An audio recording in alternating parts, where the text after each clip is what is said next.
Hello friends, എല്ലാവർക്കും നാട്ടറിവിൻ്റെ പുതിയൊരു വീഡിയോയിലേക്ക് സ്വാഗതം. അപ്പോൾ നമ്മൾ ഇന്ന് പരിചയപ്പെടാൻ പോകുന്നത് അങ്കോലം വന്നിട്ടുള്ള ഒരു ഔഷധ സസ്യത്തെക്കുറിച്ചാണ്. കൃമിശല്യവും അതുപോലെ അതിസാരം, കുഷ്ഠം, പേപ്പട്ടി വിഷബാധ, മോണയിൽ നിന്നുള്ള രക്തസ്രാവം എന്നീ രോഗങ്ങൾക്കൊക്കെ വളരെ ഉത്തമമായിട്ടുള്ളൊരു പ്രതിവിധിയാണ് അങ്കോലം എന്ന് പറയുന്നത്. പുറംഭാഗത്ത് മുള്ളുകളാൽ ആവരണം ചെയ്യപ്പെട്ട കനം കുറഞ്ഞ തടിയോട് കൂടിയ ഒരു സാമാന്യം ഉയരത്തിലൊക്കെ വളരുന്ന ഒരു ചെടിയാണിത്. മരത്തൊലിക്ക് മഞ്ഞ കലർന്നിട്ടുള്ളൊരു തവിട്ട് നിറമാണ് ഇതിനുള്ളത്. ദീർഘവൃത്താകൃതമായിട്ടുള്ള ഇലകളുടെ അഗ്രം കൂർത്തിരിക്കുന്നതാണ്. സുഗന്ധമുള്ള ഇളം പച്ച കലർന്നിട്ടുള്ള വെളുപ്പ് നിറമുള്ള പുഷ്പങ്ങളാണ് ഇതിനുള്ളത്. ഇതിന് ഔഷധ ഗുണങ്ങൾ എന്തൊക്കെയാണെന്ന് നമുക്ക് നോക്കാം. പേപ്പട്ടി വിഷത്തിന് ഒരു പ്രതിരോധ ഔഷധമായി ഈ ഔഷധം ഉപയോഗിക്കുന്നു.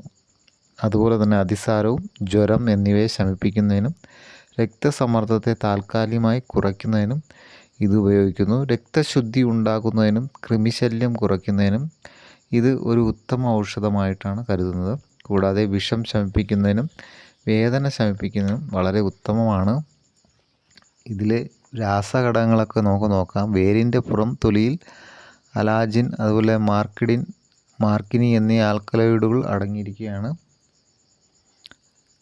കൃമിശല്യത്തിന് അങ്കോലത്തിൻ്റെ വേരിൻ തൊലി കഷായം വെച്ച് കഴിക്കുകയോ ചൂർണ്ണമുണ്ടാക്കി സേവിക്കുകയോ ചെയ്താൽ ഉദര കൃമികൾ നശിക്കുന്നതാണ്. അതുപോലെ വിഷജന്തുക്കൾ കടിച്ചാൽ അങ്കോലത്തിൻ്റെ വേര്, തൊലി, ഇല എന്നിവ അരച്ചിടുകയാണെങ്കിൽ വിഷജന്തുക്കൾ കടിച്ചുണ്ടാകുന്ന നീരും വേദനയുമൊക്കെ ശമിക്കുന്നതാണ്. വിഷമൊക്കെ ശമിക്കുന്നതാണ്.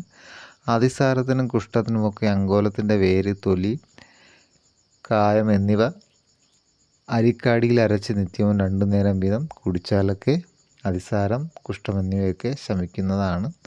പേപ്പട്ടി വിഷത്തിനും അങ്കോലത്തിൻ്റെ വേരൊക്കെ ഉപയോഗിച്ച് വരുന്നുണ്ട്.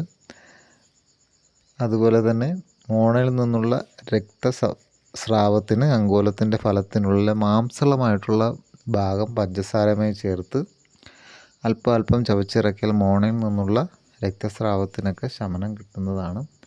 അങ്ങനെ ഒരുപാട് അസുഖങ്ങൾക്കുള്ളൊരു നല്ലൊരു ഔഷധമാണ് അങ്കോലം. അപ്പോൾ ഈ ഒരു അറിവ് നിങ്ങൾക്കെല്ലാവർക്കും ഇഷ്ടമായി എന്ന് വിശ്വസിക്കുന്നു. മറ്റു പുതിയ അറിവുമായി കാണാം. ഈ ചാനൽ സബ്സ്ക്രൈബ് ചെയ്തിട്ടില്ലാത്തവർ ദയവായി ഒന്ന് സബ്സ്ക്രൈബ് ചെയ്യുക. പുതിയ വീഡിയോകൾ നിങ്ങൾക്ക് ലഭിക്കുന്നതാണ്. അപ്പോൾ മറ്റൊരു വീഡിയോയുമായി അടുത്ത വീഡിയോ കാണാം. എല്ലാവർക്കും ബൈ.